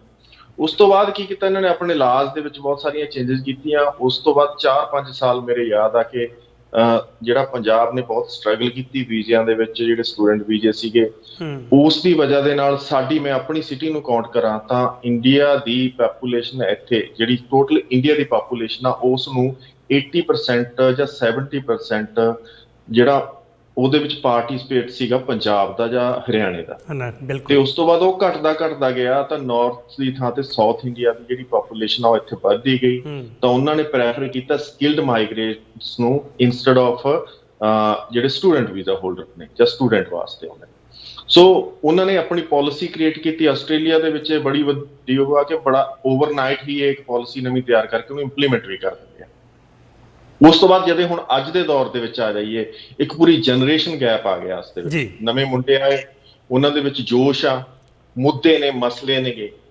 ਹੁਣ ਇਸ ਵਾਰੀ ਫੇਰ ਰੌਲਾ ਪਿਆ ਕਿ ਪੰਜਾਬ ਦੇ ਵਿੱਚ ਅੰਮ੍ਰਿਤਪਾਲ ਸਿੰਘ ਦਾ ਮਸਲਾ ਚੱਲ ਰਿਹਾ। ਇਕੱਲੇ ਅੰਮ੍ਰਿਤਪਾਲ ਦਾ ਮਸਲਾ ਨਹੀਂ, ਮੈਂ ਕਹੂੰਗਾ ਕਿ ਪੰਜਾਬ ਦਾ ਇੱਕ ਆਪਣਾ ਮਸਲਾ, ਪੰਜਾਬ ਦਾ ਇੱਕ ਆਪਣਾ ਪੇਨ ਆ, ਉਸ ਨੂੰ ਅਸੀਂ ਅੱਖੋਂ ਪਰੋਖੇ ਨਹੀਂ ਕਰ ਸਕਦੇ। ਪਰ ਉਹ ਪੇਨ ਜੇ ਸਾਡਾ ਸਿਰ ਦੁਖਦਾ ਤਾਂ ਅਸੀਂ ਸਿਰ ਦੁਖਦੇ ਦੀ ਗੋਲੀ ਹੀ ਲਈਏ, ਔਰ ਜੇ ਸਿਰ ਦਬਾਉਣਾ ਤਾਂ ਸਿਰ ਹੀ ਦਬਾਇਆ ਜਾਵੇ, ਨਾ ਕਿ ਢਿੱਡ ਦਬਾਇਆ ਜਾਵੇ। ਮੇਰੇ ਕਹਿਣ ਦਾ ਮਤਲਬ ਇਹ ਆ ਕਿ ਜੇ ਅਸੀਂ ਉਸ ਦਾ ਵਿਰੋਧ ਕਰਨਾ ਤਾਂ ਉਹ ਕਿਸ ਸੈਂਸ ਦੇ ਵਿੱਚ ਕਰਨਾ, ਕਿਸ ਤਰੀਕੇ ਨਾਲ ਕਰਨਾ, ਤਾਂ ਉਹ ਕਿਸ ਜਗ੍ਹਾ ਤੇ ਕਰਨਾ। ਮੈਲਬੌਰਨ ਦੇ ਸ਼ਹਿਰ ਦੇ ਵਿੱਚ ਟ੍ਰੈਫਿਕ ਨੂੰ ਡਿਸਟਰਬ ਕਰਨ ਨਾਲੋਂ ਇੱਕ ਜਗ੍ਹਾ ਦੇ ਵਿੱਚ ਬੈਠ ਕੇ ਜਿੱਥੇ ਦੂਜਿਆਂ ਨੂੰ ਡਿਸਟਰਬ ਨਾ ਕੀਤਾ ਜਾਵੇ, ਉੱਥੇ ਉਹ ਲੋਕ ਜਿਹੜੇ ਉਸ ਦੇ ਅਗੇਂਸਟ ਈਮੇਲਸ ਉਹ ਲੋਕਲ ਸਿਸਟਮ ਨੂੰ ਲਿਖ ਰਹੇ ਨੇ, ਲੋਕਲ ਐਮਪੀਜ਼ ਨੂੰ ਲਿਖ ਰਹੇ ਨੇ ਕਿ ਇਹ ਕੌਣ ਨੇ, ਜਿਨ੍ਹਾਂ ਨੂੰ ਉਹਨਾਂ ਦੀ ਭਾਸ਼ਾ ਵੀ ਸਮਝ ਨਹੀਂ ਆ ਰਹੀ, ਤਾਂ ਉਹ ਕਿੱਥੇ ਉਹਨਾਂ ਦੇ ਪੱਖ ਦੇ ਵਿੱਚ ਆ ਕੇ ਖੜਨ। ਸੋ ਸਾਡੇ ਅੰਦਰ, ਮੈਂ ਹਮੇਸ਼ਾ ਦੋਨੋਂ ਸਾਈਡ ਨੂੰ ਜਦੋਂ ਮੈਂ ਸੋਚਦਾ ਹਾਂ ਸਾਡੇ ਤੇ ਬਹੁਤ ਕੁਛ ਆ, ਮਤਲਬ ਸਾਡੇ ਜੀਨਸ ਦੇ ਵਿੱਚ ਨਾ ਅਬਦਾਲੀ ਤੋਂ ਲੈ ਕੇ ਸਾਡੇ ਤੇ ਬਹੁਤ ਕੁਛ ਹੋਇਆ ਉਹ ਅਸੀਂ ਕੈਰੀ ਕਰ ਰਹੇ ਹਾਂ ਜਨਰੇਸ਼ਨ ਟੂ ਜਨਰੇਸ਼ਨ। ਪਰ ਉਸ ਚੀਜ਼ ਨੂੰ ਅਸੀਂ ਪਹਿਲਾਂ ਤਾਂ ਅੰਡਰਸਟੈਂਡ ਕਰੀਏ ਕਿ ਹੈ ਕੀ ਇਹ, ਫਿਰ ਇਸ ਨੂੰ ਕਿਸ ਤਰੀਕੇ ਨਾਲ ਅਸੀਂ ਐਕਸਪ੍ਰੈਸ ਕਰੀਏ। ਐਕਸਪ੍ਰੈਸ ਕਰਨ ਦਾ ਤਰੀਕਾ ਜਿਹੜਾ ਉਹ ਉਮਰ ਦੇ ਹਿਸਾਬ ਨਾਲ ਮੈਨੂੰ ਲੱਗਦਾ ਜੇ ਉਹਨਾਂ ਮੈਚਿਓਰ ਨਹੀਂ ਹੋਇਆ ਜਿੰਨਾ ਹੋਣਾ ਚਾਹੀਦਾ, ਉਹਦਾ ਸਾਨੂੰ ਖਮਾਜਾ ਉਹ ਕਰਨਾ ਪੈਂਦਾ। 4-5 ਯੂਨੀਵਰਸਿਟੀਆਂ ਨੇ ਜਿਹੜਾ ਸਾਨੂੰ ਬੈਨ ਕਰਤਾ ਸਟੂਡੈਂਟ ਵੀਜ਼ਾ ਹੋਲਡਰਸ ਨੂੰ। ਕਿੰਨਿਆਂ ਦਾ ਜਿਹੜਾ ਫਿਊਚਰ ਸੀ ਉਹ ਦਾਅ ਤੇ ਲੱਗ ਗਿਆ ਤੇ ਉਹਦਾ ਰਿਜ਼ਲਟ ਸਾਨੂੰ ਕੁਝ ਵੀ ਨਹੀਂ ਮਿਲਿਆ। ਅੱਜ ਆਸਟ੍ਰੇਲੀਆ ਤੇ ਇੰਡੀਆ ਕਲੋਜ਼ ਨੇਗੇ। ਇੰਡੀਆ ਦੇ ਵਿੱਚ ਜਦੋਂ ਇੰਡੀਆ ਦੇ ਨੈਸ਼ਨ ਹੈ ਐਜ਼ ਇੰਡੀਆ, ਉਹਦੇ ਅਗੇਂਸਟ ਜਦੋਂ ਵੀ ਕੋਈ ਆਵਾਜ਼ ਆਸਟ੍ਰੇਲੀਆ ਦੇ ਵਿੱਚ ਉੱਠੂਗੀ ਤਾਂ ਉਹ ਦੂਸਰੇ ਤਰੀਕੇ ਨਾਲ ਉਸ ਤੇ ਰਿਐਕਟ ਕਰੂਗਾ ਔਰ ਫੋਰਸ ਕਰੂਗਾ ਐਂਡ ਆਸਟ੍ਰੇਲੀਆ ਰਿਪਲਾਈ ਕਰਦੀ ਹੈ। ਜੀ ਰੋਬੀ ਜੀ, ਆਪਾਂ ਬ੍ਰੇਕ ਲੈਣੀ ਪੈਣੀ ਹੈ। ਆਪਾਂ ਵਿਸ਼ਾ ਹਜੇ ਆਪਾਂ ਕੋਈ ਲਿਆ ਹੀ ਨਹੀਂ ਜਨਰਲ ਗੱਲਾਂ ਕਰਦੇ ਆ ਤਾਂ ਵੀ 15 ਮਿੰਟ ਹੋ ਗਏ ਪ੍ਰੋਗਰਾਮ ਨੂੰ। ਸੋ ਬਹੁਤ ਇੰਟਰਸਟਿੰਗ ਗੱਲਾਂ ਨੇ, ਬਹੁਤ ਜ਼ਿਆਦਾ ਸਾਡੇ ਦਰਸ਼ਕ ਇਹ ਚੀਜ਼ਾਂ ਪਸੰਦ ਕਰਦੇ ਨੇ। ਤੁਸੀਂ ਇਸ ਤਰ੍ਹਾਂ ਜੁੜੇ ਰਹੋ ਸਾਡੇ ਨਾਲ। ਗੱਲ ਜਿਹੜੀ ਅਸੀਂ ਹਮੇਸ਼ਾ ਕਰੀਦੀ ਆ ਕਾਲਾਂ 'ਤੇ ਵੀ, ਉਹਦਾ ਜ਼ਿਕਰ ਅਸੀਂ ਸੁਣਦੇ ਹਾਂ ਉਹਨਾਂ ਕੋਲੋਂ, ਆਸਟ੍ਰੇਲੀਆ ਦੇ ਲੋਕ ਜਿਹੜੇ ਉਹ ਕੀ ਸੋਚਦੇ ਨੇ ਜੀ। ਰੋਬੀ ਜੀ, ਸਾਡੇ ਇੱਥੇ ਇੱਕ ਮਿੱਤਰ ਹੈਗੇ ਨੇ, ਕਾਫੀ ਸੂਝਵਾਨ ਕਹਿ ਸਕਦੇ ਉਹਨਾਂ ਨੂੰ, ਬਹੁਤ ਬੁੱਧੀਜੀਵੀ। ਉਹਨਾਂ ਨੇ ਇੱਕ ਗੱਲ ਸੁਣਾਈ ਸੀ। ਉਹ ਕਹਿੰਦੇ ਵੀ ਜਿਸ ਵੇਲੇ ਗਦਰੀ ਬਾਬੇ ਆਏ ਸੀ ਅਮਰੀਕਾ ਦੇ ਵਿੱਚ, ਕੈਲੀਫੋਰਨੀਆ 'ਚ, ਸਰਦਾਰ ਸਾਰੇ, ਤੇ ਕੰਮ ਨਹੀਂ ਉਹਨਾਂ ਨੂੰ ਕੋਈ ਦਿੰਦਾ ਸੀ। ਉਹਨਾਂ ਦੀ ਇਮੇਜ ਐਸੀ ਸਰਦਾਰਾਂ ਦੀ ਬਣੀ ਸੀ ਵੀ ਨਹੀਂ ਯਾਰ ਇਹਨਾਂ ਨੂੰ ਕੰਮ ਤੇ ਨਹੀਂ ਰੱਖਣਾ, ਖਤਰਨਾਕ ਬੜੇ ਆ। ਇਮੇਜ ਦੀ ਗੱਲ ਕਰਦਾ, ਜਿਹੜੀ ਛਵੀ ਬੰਦੇ ਦਿਮਾਗ 'ਚ ਬਣ ਜਾਂਦੀ ਆ ਜੀ ਜੀ। ਉਹ ਕਹਿੰਦੇ ਫਿਰ ਅਸੀਂ ਕਿਹਾ ਵੀ ਇੱਕ ਬੰਦਾ ਯਾਰ ਔਖੇ ਸੌਖੇ ਲੱਗੂ, ਸਿਫਾਰਿਸ਼ ਪਾ ਕੇ ਮਿਹਨਤ ਤਰਲਾ ਕਰਕੇ ਕਰਦਿਆ ਕਰਾਉਂਦਾ, ਇੱਕ ਬੰਦਾ ਕਿਸੇ ਗੋਰੇ ਦੇ ਕੰਮ ਤੇ ਲੱਗ ਗਿਆ, ਸਰਦਾਰ ਸਿੱਖ ਪਗੜੀ ਵਾਲਾ। ਉਹਨੇ ਇੰਨਾ ਵਧੀਆ ਕੰਮ ਕੀਤਾ, ਇੰਨਾ ਵਧੀਆ ਕੰਮ ਕੀਤਾ। ਗੋਰਾ ਕਹਿੰਦਾ ਯਾਰ ਤੂੰ ਆਪਦੇ ਵਰਗੇ ਬੰਦੇ ਹੋਰ ਲਿਆ। ਉਹਨੇ ਇੰਨੀ ਇਮਾਨਦਾਰੀ ਨਾਲ ਕੀਤਾ ਕੰਮ। ਉਹ ਕਰਦੇ ਕਰਾਉਂਦੇ ਉਹ ਗੋਰੇ ਦੇ ਗਾਂਹ ਯਾਰਾਂ ਦੋਸਤਾਂ ਨੂੰ ਗੱਲ ਕਿਤੇ ਚੱਲੀ, ਮੇਰੇ ਕੋਲ ਇੱਦਾਂ ਟਰਬਨ ਵਾਲੇ ਜਿਹੜੇ ਬੰਦੇ ਕੰਮ ਕਰਦੇ ਉਹ ਤਾਂ ਕੰਮ ਹੀ ਬਹੁਤ ਕਰਦੇ ਆ। ਉਹ ਕਹਿੰਦੇ ਵੀ ਯਾਰ ਸਾਨੂੰ ਵੀ ਦੇ ਦੇ। ਗਾਂਹ ਦੀ ਗਾਂਹ ਜੀ ਸਾਰੇ ਉਹ ਕਹਿੰਦੇ ਯਾਰ ਲਿਆਓ ਹੋਰ ਬੰਦੇ। ਉਹ ਕਹਿੰਦੇ ਹੁਣ ਤਾਂ ਹੈ ਨਹੀਂ, ਇੰਨੇ ਹੀ ਸੀ। ਇੱਕ ਇਮੇਜ ਬਣ ਗਈ, ਬੰਦੇ ਬਹੁਤ ਵਧੀਆ, ਇਮਾਨਦਾਰ ਹੈ, ਕੰਮ ਬਹੁਤ ਵਧੀਆ ਕਰਦੇ ਆ, ਸੋਚ ਬੜੀ ਵਧੀਆ, ਇਮੇਜ ਬਣ ਗਈ ਸਿੱਖਾਂ ਦੀ। ਠੀਕ ਹੈ ਜੀ। ਹੁਣ ਇਮੇਜ ਫਿਰ ਇਹ ਬਣੀ ਸੀ ਸੇਮ, ਕਿਸਾਨ ਮੋਰਚੇ ਤੋਂ ਲੈ ਕੇ ਹਰ ਜਗ੍ਹਾ ਜਿੱਥੇ ਕੋਈ ਭੁਚਾਲ ਹੁੰਦਾ, ਕਿਤੇ ਕੁਛ ਹੁੰਦਾ, ਸਿੱਖਾਂ ਦੀ ਇਮੇਜ ਇਹ ਬਣ ਗਈ ਵੀ ਇਹ ਬਹੁਤ ਵਧੀਆ ਯਾਰ ਬੰਦੇ ਦਾ। ਹੋਰ ਕੋਈ ਵੀ ਮਤਲਬ ਜੇ ਕੁੜੀਆਂ ਵੀ ਜਾਂਦੀ, ਕੁੜੀ ਇਕੱਲੀ ਕਤਰੀ ਜਾਂਦੀ, ਉਹਨੂੰ ਸਰਦਾਰ ਬੰਦਾ ਦਿਸ ਪੈਂਦਾ, ਨਿਸ਼ਚਿਤ ਹੋ ਜਾਂਦੀ ਹੈ, ਜਾਣਦਾ ਨਹੀਂ ਪਛਾਣਦਾ ਨਹੀਂ ਹੁੰਦਾ, ਹੋ ਜਾਂਦੀ ਸੀ। ਕਹਿੰਦਾ ਮੈਂ ਹੁਣ ਸੀ ਮੈਂ ਤਾਂ ਲਾਉਣਾ ਕਿ ਹੁਣ ਪਿਛਲੇ ਕੁਝ ਸਮੇਂ ਤੋਂ ਐਸੀ ਇਮੇਜ ਬਣਾਈ ਜਾ ਰਹੀ ਹੈ ਸਿੱਖਾਂ ਦੀ, ਵਰਲਡ ਵਾਈਡ ਕਹਿ ਲਓ ਜਾਂ ਨੈਸ਼ਨਲ ਮੀਡੀਆ ਦੇ ਵਿੱਚ। ਇਹ ਤਾਂ ਬਈ ਖਾਲਿਸਤਾਨੀ ਆ, ਇਹਦਾ ਹਰਿਮੰਦਰ ਸਾਹਿਬ ਦੇ ਅੰਦਰ ਜਿਹੜੇ ਐਂ ਕੀਤਾ ਉਹਨੂੰ ਨਹੀਂ ਵੜਨ ਦਿੰਦੇ। ਇਹ ਤਾਂ ਜੀ ਉੱਥੇ ਜਿਹਦੇ ਥਾਣਿਆਂ 'ਤੇ ਕਬਜ਼ਾ ਕਰ ਲੈਂਦੇ ਆ ਜੀ। ਇਹ ਤਾਂ ਫਿਰ ਭਗੌੜੇ ਹੋ ਜਾਂਦੇ, ਕਹਿੰਦੇ ਬਹਾਦਰ ਕੌਮ ਆ, ਸਿੱਖ ਬਹਾਦਰ ਕੌਮ ਹੈ। ਇਹ ਸਾਰੀ ਇਮੇਜ ਜਿਹੜੀ ਇੱਕ ਵੱਖਰੀ ਤਰ੍ਹਾਂ ਦੀ ਸਿੱਖ ਕੌਮ ਦੀ ਬਣਾਈ ਜਾ ਰਹੀ ਹੈ, ਪੰਜਾਬੀਆਂ ਦੀ ਖਾਸ ਤੌਰ 'ਤੇ। ਇਹਦੇ ਬਾਰੇ ਤੁਹਾਡੇ ਆਸਟ੍ਰੇਲੀਆ ਦੇ ਲੋਕ ਕੀ ਸੋਚਦੇ ਨੇ, ਤੁਸੀਂ ਕੀ ਸੋਚਦੇ ਹੋ? ਆਸਟ੍ਰੇਲੀਆ ਦੇ ਜਿੱਦਾਂ ਦੇਖੋ, ਸੋਸ਼ਲ ਮੀਡੀਆ ਲਾ ਲਓ ਜਾਂ ਲੋਕ ਜਿਹੜੇ ਐਕਟਿਵਲੀ ਜਿਹੜੇ ਆਊਟ ਸਪੋਕਨ ਹੁੰਦੇ ਨੇ, ਇਹ ਜ਼ਿਆਦਾ ਯੰਗ ਜਨਰੇਸ਼ਨ ਹੁੰਦੀ ਹੈ ਕਿਸੇ ਵੀ ਦੌਰ ਦੇ ਵਿੱਚ। ਲਾ ਲਓ ਜਦੋਂ ਅਸੀਂ ਵੀ ਸੀਗੇ, ਉਹਨਾਂ ਦੇ ਕਈ ਕਾਰਨ ਹੁੰਦੇ ਨੇਗੇ, ਉਹਨਾਂ ਨੂੰ ਰਿਐਕਟ ਉਹ ਕੁਇਕਲੀ ਕਰ ਦਿੰਦੇ ਨੇ ਸੋਚੇ ਬਿਨਾਂ। ਬਹੁਤ ਸਾਰੇ ਸੋਚਦੇ ਨੇ ਤਾਂ ਉਸ ਤਰੀਕੇ ਨੂੰ, ਉਹਨਾਂ ਨੂੰ ਹੁੰਦਾ ਕਿ ਜਲਦੀ ਜਲਦੀ ਇਸ ਨੂੰ, ਬਹੁਤ ਸਾਰੇ ਰੀਜ਼ਨ ਰਹਿੰਦੇ ਨੇ। ਆਸਟ੍ਰੇਲੀਆ ਦੇ ਵਿੱਚ ਇਸ ਚੀਜ਼ ਤੇ ਜਿਹੜਾ ਪੂਰਾ ਇਹ ਮੁੱਦਾ ਜਿਹੜਾ ਪੰਜਾਬ ਦਾ, ਇਹਦੇ ਨਾਲ ਆਸਟ੍ਰੇਲੀਆ ਦੇ ਜਿਹੜੇ ਬਹੁਤੇ ਸਿੱਖ ਨੇ ਜਿਹੜੇ ਆਵਾਜ਼ ਕੱਢਦੇ ਨੇਗੇ, ਉਹ ਇਸ ਤੋਂ ਦੁਖੀ ਨੇ ਪੰਜਾਬ ਦੇ ਵਿੱਚ ਜੋ ਹੋ ਰਿਹਾ, ਕਿ ਪੰਜਾਬ ਦੇ ਵਿੱਚ ਇਹ ਚੀਜ਼ ਨਹੀਂ ਹੋਣੀ ਚਾਹੀਦੀ। ਹੁਣ ਇਹ ਮੈਂ ਇੱਥੇ ਇਸ ਨੂੰ ਦੋ ਚੀਜ਼ਾਂ ਨੂੰ ਮੈਂ ਇਸ ਨੂੰ ਥੋੜਾ ਜਿਹਾ ਖੋਲਣ ਦੀ ਕੋਸ਼ਿਸ਼ ਕਰਦਾ ਤਾਂ ਜੋ ਅਸੀਂ ਅੰਡਰਸਟੈਂਡ ਕਰ ਸਕੀਏ ਕਿ ਰੀਜ਼ਨ ਕੀ ਹੈਗਾ ਇਸ ਦਾ। ਪੰਜਾਬ ਦੇ ਵਿੱਚ ਮੈਂ ਪੰਜਾਬ ਦੇ ਵਿੱਚ 2 ਗੇੜੇ ਲਾਇਆ ਹੁਣ ਤੱਕ, ਮੇਰੇ ਖਿਆਲ ਦੇ ਵਿੱਚ ਅਪ੍ਰੈਲ ਚੱਲ ਰਿਹਾ, ਹੁਣ ਅਪ੍ਰੈਲ ਤੱਕ 2 ਗੇੜੇ ਮੈਂ ਪੰਜਾਬ ਦੇ ਲਾਇਆ। ਔਰ ਪੰਜਾਬ ਨੂੰ ਮੈਂ ਵਿੱਚੋਂ ਮਤਲਬ ਬੱਸ ਤੇ ਵੀ ਸਰਵਿਸ ਕੀਤਾ ਤੇ ਪੁਰਾਣਾ ਜਿਹਾ ਫੋਨ ਵੀ ਰੱਖਿਆ ਹੱਥ ਦੇ ਵਿੱਚ, ਤਾਂ ਜੋ ਕਿਤੇ ਮੇਰੇ ਨਾਲ ਉਦਾਂ ਦੀ ਕਮਿਊਨੀਕੇਸ਼ਨ ਹੋ ਸਕੇ ਲੋਕਾਂ ਨੂੰ ਬਹੁਤ ਕਲੋਜ਼ ਤੋਂ ਮਹਿਸੂਸ ਕਰਨ ਦੀ ਕੋਸ਼ਿਸ਼ ਕੀਤੀ ਆ ਜੀ। ਤਾਂ ਪੰਜਾਬ ਦੇ ਵਿੱਚ ਜੋ ਹੈ ਉਹ ਬਾਹਰ ਨਹੀਂ ਦਿਸਦਾ। ਮੈਂ ਫਿਰ ਇਸ ਦੇ ਉੱਪਰ ਆ ਕੇ ਬਹੁਤ ਸੋਚਿਆ ਕਿ ਜੇ ਪੰਜਾਬ ਦੇ ਵਿੱਚ ਬੈਠਿਆਂ ਨੂੰ, ਜੋ ਪੰਜਾਬ ਦਾ ਪੰਜਾਬੀ ਮਹਿਸੂਸ ਕਰ ਰਿਹਾ, ਕੀ ਉਹ ਕਹਿੰਦੇ ਨੇ ਕਿ ਟੋਬੇ ਦੇ ਡੱਡੂ ਵਾਂਗ ਉਹਨੂੰ ਬਾਹਰਲੀ ਦੁਨੀਆ ਪਤਾ ਹੀ ਨਹੀਂ ਹੈ। ਬਟ ਇਹ ਜਿਹੜੀ ਸਟੇਟਮੈਂਟ ਆ ਉਹਨਾਂ ਤੇ ਲਾਗੂ ਨਹੀਂ ਹੁੰਦੀ, ਕਿਉਂਕਿ ਉਹਨਾਂ ਦੇ ਹੱਥ 'ਚ ਫੋਨ ਆ, ਉਹ ਪੂਰੀ ਦੁਨੀਆ ਨੂੰ ਦੇਖ ਸਕਦੇ ਨੇ। ਬਟ ਉਹ ਸੇਮ ਟਾਈਮ ਤੇ ਜਦੋਂ ਦੇਖ ਰਹੇ ਨੇ, ਉਹ ਪੰਜਾਬ ਦੇ ਉਸ এনवायरमेंट ਦੇ ਵਿੱਚ ਬੈਠੇ ਨੇ ਜਿਸ ਨੂੰ ਅਸੀਂ ਬਾਹਰ ਬੈਠੇ ਮਹਿਸੂਸ ਕਰ ਰਹੇ ਹਾਂ ਕਿ ਉੱਥੇ ਤਾਂ ਅੱਗ ਲੱਗੀ ਹੋਈ ਆ, ਉੱਥੇ ਤਾਂ ਇਹ ਹੋਇਆ, ਉੱਥੇ ਇਹ ਹੋ ਰਿਹਾ, ਉੱਥੇ ਇਹ ਹੋ ਰਿਹਾ। ਸੋ ਇਹ 2 ਥਾਟਸ ਨੇਗੇ। ਜਦੋਂ ਅਸੀਂ ਇੱਥੇ ਬਹਿ ਕੇ ਪੰਜਾਬ ਨੂੰ ਦੇਖਦੇ ਹਾਂ ਉਸ ਸਕਰੀਨ ਦੇ ਰਾਹੀਂ ਜਾਂ ਨਿਊਜ਼ ਦੇ ਰਾਹੀਂ, ਤਾਂ ਅਸੀਂ ਇੱਕ ਇਮੇਜਿਨਰੀ ਉਦਾਂ ਦਾ ਪੰਜਾਬ ਖੜਾ ਕਰ ਲੈਂਦੇ ਹਾਂ ਆਪਣੇ ਦਿਮਾਗ ਦੇ ਉੱਤੇ। ਔਰ ਫਿਰ ਉਹੀ ਜਿਹੜੀ ਮੈਂ ਪਹਿਲਾਂ ਵਾਲੀ ਡਿਸਕਸ਼ਨ ਦੇ ਵਿੱਚ ਗੱਲ ਕੀਤੀ ਆ ਕਿ ਸਾਡੇ ਅੰਦਰ ਜਿਹੜੇ ਸਾਡੇ ਜੀਨਸ ਦੇ ਵਿੱਚ ਤੁਰਿਆ ਆ ਰਿਹਾ, ਜਿਹੜੇ ਉਹ ਪੁਰਾਣੇ ਅਟੈਕ ਨੇ, ਜੋ ਪੁਰਾਣਾ ਸਾਡੇ ਤੇ ਹਮਲੇ ਹੋਏ ਨੇ, ਉਹ ਫਿਰ ਅੰਦਰੋਂ ਸਾਡੀ ਮੈਮਰੀ ਦੇ ਵਿੱਚੋਂ, ਸੈੱਲਾਂ ਦੇ ਵਿੱਚੋਂ ਰਿਐਕਟ ਕਰਦੇ ਨੇਗੇ। ਔਰ ਫਿਰ ਅਸੀਂ ਉਸ ਨੂੰ ਉਸ ਤਰੀਕੇ ਨਾਲ ਲੈਂਦੇ ਹਾਂ ਜੀ। ਜੋਸ਼ ਹੈ ਜੀ ਇੱਥੇ, ਔਰ ਚਿੰਤਾ ਵੀ ਹੈ। ਬਹੁਤ ਸਾਰੇ ਲੋਕ ਏਦਾਂ ਦੇ ਨੇ, ਜਿਹੜਾ ਤੁਹਾਡਾ ਸਵਾਲ ਆ ਉਹਦਾ ਜਵਾਬ ਇਹ ਆ ਕਿ ਜਿਹੜੇ ਬਹੁਤ ਸਾਰੇ ਚਿੰਤਤ ਲੋਕ ਨੇ, ਜਿਹੜੇ ਬੋਲਦੇ ਨਹੀਂ ਹੈ, ਸੋਸ਼ਲ ਮੀਡੀਆ ਤੇ ਨਹੀਂ ਬੋਲਦੇ, ਉਹ ਚਿੰਤਤ ਨੇ ਕਿ ਕਿਉਂ ਇਹ ਸਾਰਾ ਕੁਝ ਹੋ ਰਿਹਾ। ਉਸਦੇ ਕਾਰਨ ਦਾ ਵੀ ਉਹਨਾਂ ਨੂੰ ਪਤਾ। ਬਟ ਇੱਕ ਗਰੁੱਪ ਏਦਾਂ ਦਾ ਵੀ ਹੈਗਾ, ਜਾਂ ਕੁਝ ਲੋਕ ਏਦਾਂ ਦੇ ਵੀ ਨੇਗੇ ਜਿਹੜੇ ਇਸ ਨੂੰ ਹੋਰ ਤਰੀਕੇ ਨਾਲ ਵਿਰੋਧ ਕਰਦੇ ਨੇ, ਜਦੋਂ ਕਿ ਉਸ ਖਿਲਾਰੇ ਦੇ ਨਾਲ ਹੱਲ ਕੋਈ ਬਹੁਤਾ ਜ਼ਿਆਦਾ ਹੋਣ ਵਾਲਾ ਹੈ ਨਹੀਂ ਹੈ, ਬਲਕਿ ਇਮੇਜ ਦੇ ਉੱਪਰ ਬਹੁਤ ਬੁਰਾ ਅਸਰ ਪੈ ਰਿਹਾ। ਹੁਣ ਇਸ ਪੂਰੀ ਡਿਸਕਸ਼ਨ ਦੇ ਵਿੱਚੋਂ ਮੈਂ ਹੁਣ ਇਹ ਜਿਹੜੀ ਗੱਲ ਕਰ ਰਿਹਾ, ਇੱਕ ਕਮਿਊਨਿਟੀ ਦੇ ਵਿੱਚ ਬੈਠ ਕੇ ਕਰ ਰਿਹਾ, ਬੀਇੰਗ ਏ ਕਮਿਊਨਿਟੀ ਦਾ ਹਿੱਸਾ। ਬਟ ਜੇ ਮੈਂ ਆਪਣੇ ਆਪ ਨੂੰ ਬਾਹਰ ਕੱਢ ਲਵਾਂ, ਬਾਹਰ ਕੱਢ ਕੇ ਆਪਣੇ ਆਪ ਨੂੰ ਰੱਖ ਕੇ ਦੇਖਾਂ, ਜਿਹਦੇ ਵਿੱਚ ਨਾ ਮੈਂ ਹਿੰਦੂ ਆ, ਨਾ ਸਿੱਖ ਆ, ਨਾ ਮੁਸਲਮਾਨ ਆ, ਨਾ ਮੈਂ ਇੰਡੀਅਨ ਆ, ਸਿਰਫ ਹਿਊਮਨ ਬੀਇੰਗ ਆ, ਤਾਂ ਉੱਥੇ ਜਾ ਕੇ ਮੈਨੂੰ ਇਹ ਮਹਿਸੂਸ ਹੁੰਦਾ ਕਿ ਯਾਰ ਇਹ ਇੱਕ ਖਿੱਤਾ ਗਾ, ਜਿਹੜਾ ਇੰਡੀਆ ਇੱਕ ਪੂਰਾ ਖਿੱਤਾ, ਉਸ ਦਾ ਇੱਕ ਨਾਰਥ ਸਾਈਡ ਆ ਜਿਹਨੂੰ ਅਸੀਂ ਤਾਜ ਕਹਿੰਦੇ ਆਂਗੇ ਇੰਡੀਆ ਦਾ, ਉਸ ਦੇ ਵਿੱਚ ਬੜੀ ਐਨਰਜੀ ਆ। ਉਹ ਪਕਾ ਦਿੱਤਾ ਗਿਆ, ਜਿੱਦਾਂ ਨਹੀਂ ਰੱਟਾ ਲਵਾ ਦਿੱਤਾ ਜਾਂਦਾ, ਉਹਨੂੰ ਲੜਨ ਲਈ ਉਹਨਾਂ ਦੇ ਜੀਨਸ ਦੇ ਵਿੱਚ ਪਕਾ ਦਿੱਤਾ ਕਿ ਸਾਹਮਣੇ ਉਹ ਮੌਤ ਆ ਰਹੀ ਹੈ, ਸਾਹਮਣੇ ਤੂਫਾਨ ਆ ਰਿਹਾ, ਕੋਠੇ ਤੇ ਖੜ ਕੇ ਦੇਖ ਰਹੇ ਹੁੰਦੇ ਨੇ ਵੀ ਜਦੋਂ ਆਊ ਉਦੋਂ ਹੀ ਉਤਰਾਂਗੇ ਆਪਾਂ, ਠੀਕ ਹੈ ਨਾ। ਸੋ ਇਹਨਾਂ ਦੀ ਨੇਚਰ ਉਦਾਂ ਦੀ ਬਿਲਡ ਹੋ ਗਈ ਆ ਕਿ ਇਹ ਜਿਹੜੀ ਕੌਮ ਆ, ਜੇ ਇਸ ਨੂੰ ਇੰਡੀਆ ਤੋਂ ਤੋੜ ਦਿੱਤਾ ਜਾਵੇ ਤਾਂ ਇੰਡੀਆ ਜਿਹੜਾ ਸੁਪਰ ਪਾਵਰ ਬਣਨ ਜਾ ਰਿਹਾ ਕਿਸੇ ਸਟੇਜ ਤੇ, ਜਾਂ ਇੰਡੀਆ ਦੀ ਉਹ ਜਿਹੜੀ ਸਟਰੈਂਥ ਆ ਉਹ ਖਤਮ ਹੋ ਜਾਊ। ਮੈਂ ਫਿਰ ਉਹੀ ਗੱਲ ਕਹਿ ਰਿਹਾ ਕਿ ਮੈਂ ਬਾਹਰ ਖੜ ਕੇ ਸੋਚ ਰਿਹਾ, ਉਸ ਗਰੁੱਪ ਦੇ ਵਿੱਚ ਖੜ ਕੇ ਨਹੀਂ ਸੋਚ ਰਿਹਾ। ਤਾਂ ਉਹ ਹੁਣ ਕਿਹੜੀ ਪਾਵਰ ਆ, ਉਹ ਚਾਈਨਾ ਹੋ ਸਕਦੀ ਹੈ, ਪਾਕਿਸਤਾਨ ਹੋ ਸਕਦੀ ਹੈ, ਜਾਂ ਕੋਈ ਹੋਰ, ਅਮਰੀਕਾ ਵੀ ਹੋ ਸਕਦੀ ਹੈ, ਕੋਈ ਵੀ ਹੋ ਸਕਦੀ ਹੈ, ਆਸਟ੍ਰੇਲੀਆ ਵੀ ਹੋ ਸਕਦੀ ਹੈ। ਉਹ ਉਸ ਲੈਵਲ ਤੱਕ ਅਸੀਂ ਜਦੋਂ ਬਾਹਰ ਕੱਢ ਕੇ ਸੋਚਦੇ ਹਾਂ ਤਾਂ ਇਹ ਨੈਸ਼ਨਲ ਲੈਵਲ ਤੇ ਜਿਹੜੇ ਉਹ ਨੇ। ਹੁਣ ਅੱਛਾ, ਹੁਣ ਫਿਰ ਮੈਂ ਵਾਪਸ ਵਿੱਚ ਆ ਜਾਵਾਂ, ਵਿੱਚ ਆ ਕੇ ਮੈਂ ਕਹਾਂ ਯਾਰ ਸਾਡੇ ਧਰਮ ਨੂੰ ਖਤਰਾ, ਠੀਕ ਹੈ ਨਾ, ਸਾਡੀ ਕਮਿਊਨਿਟੀ ਨੂੰ ਅਸੀਂ ਇੰਨੀਆਂ ਕੁਰਬਾਨੀਆਂ ਕੀਤੀਆਂ, ਅਸੀਂ 90% ਕੁਰਬਾਨੀਆਂ ਦਿੱਤੀਆਂ, ਯਾਰ ਤੁਸੀਂ ਸਾਡਾ ਇੱਕ ਝੰਡਾ ਮੈਂ ਨਹੀਂ ਤੁਸੀਂ ਉਹ ਕਰ ਸਕਦੇ, ਤੁਸੀਂ ਸਾਨੂੰ ਰਾਈਟਸ ਨਹੀਂ ਦਿੰਦੇ, ਸਾਡੇ ਬਜ਼ੁਰਗਾਂ ਨੇ, ਸਾਡੇ ਪੁਰਖਿਆਂ ਨੇ ਅਲੱਗ ਕੰਟਰੀ ਨਹੀਂ ਬਣਨ ਦਿੱਤੀ, ਤੁਹਾਡੇ ਨਾਲ ਰਹਿਣ ਵਾਸਤੇ ਕਿਹਾ, ਤੇ ਤੁਸੀਂ ਉਦੋਂ ਸਾਨੂੰ ਕਿਹਾ ਕਿ ਅਸੀਂ ਸਟੇਟ ਨੂੰ ਪੂਰੇ ਰਾਈਟਸ ਦੇਵਾਂਗੇ, ਤੁਸੀਂ ਸਾਨੂੰ ਹੁਣ ਉਹ ਨਹੀਂ ਕਰਦੇ ਹੈਗੇ।